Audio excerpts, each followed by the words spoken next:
I realize that some of you may still be in school.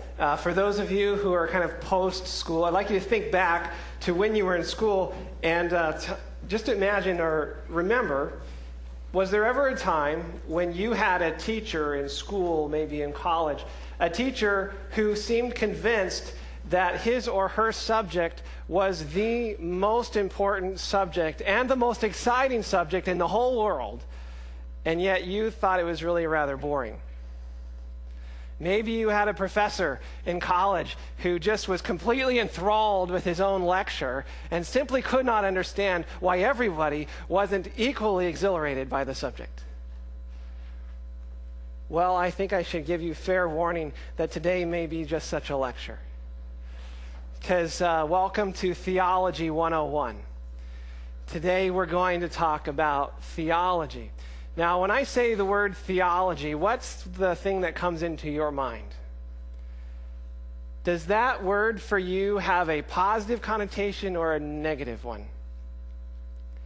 I know that for many people, they perceive theology as rather dry and boring stuff. It seems like the discipline is filled with really long words and difficult concepts.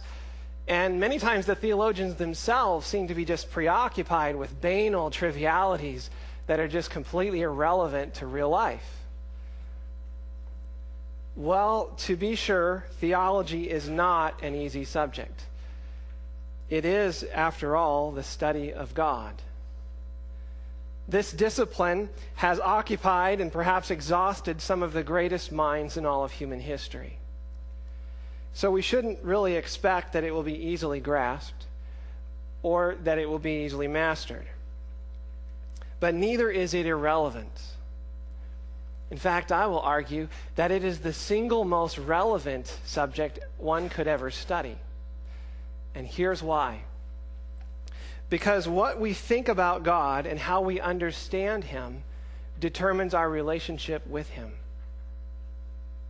The things that we think about God will influence and color and shape our relationship with God. For example, if you think God is a big, ugly ogre in the sky and He just can't wait for you to mess up so He can punish you, well, those are thoughts. That's a theology of God, and that's going to color your relationship with Him. You're likely to withdraw from such a God or perhaps rebel against Him. So our thoughts and our understanding of God will determine our relationship with Him.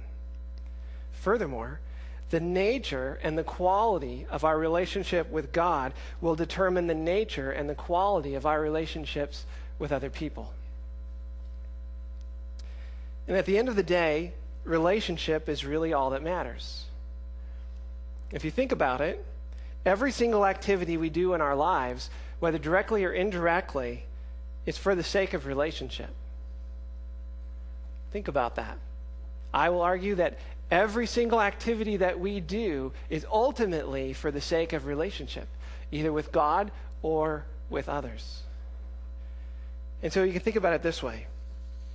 Relationships are foundational. If relationships are foundational in our lives, and our relationship with God is foundational to our relationship with other people, and theology is foundational to our relationship with God, then theology is the single most important and the most exciting subject one could ever study. How's that for an introduction to the lecture?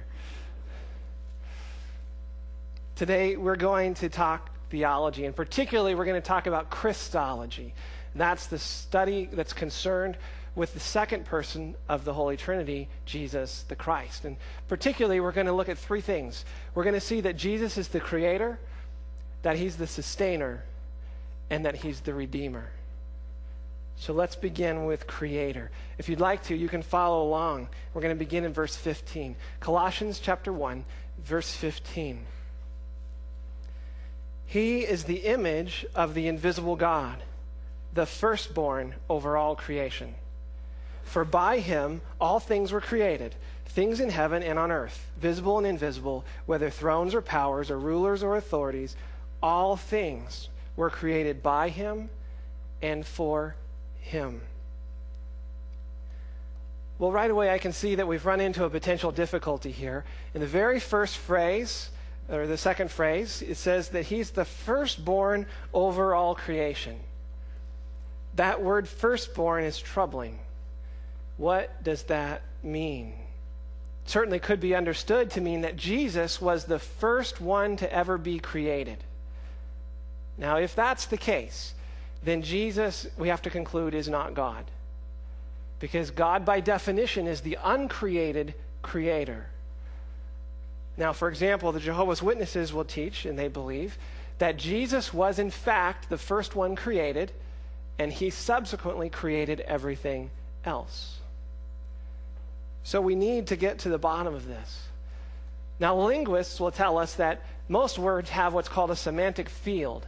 Okay, it's a range of meaning, and we're familiar with this. Most words can mean different things depending on the context, and this is no exception. The word firstborn can obviously refer to a chronology of the birth order. That's the most simple way to understand it. It's the one who was born before everybody else in the order. But it also can refer to a rank or status. It can mean of first importance, preeminent, having top rank, or being supreme. So, for example, we dip into the Old Testament. You remember King David? King David was not the first of his siblings to be born. If you remember the birth order, he was actually dead last. And yet, in Psalm 89, God refers to David as his firstborn, as the firstborn.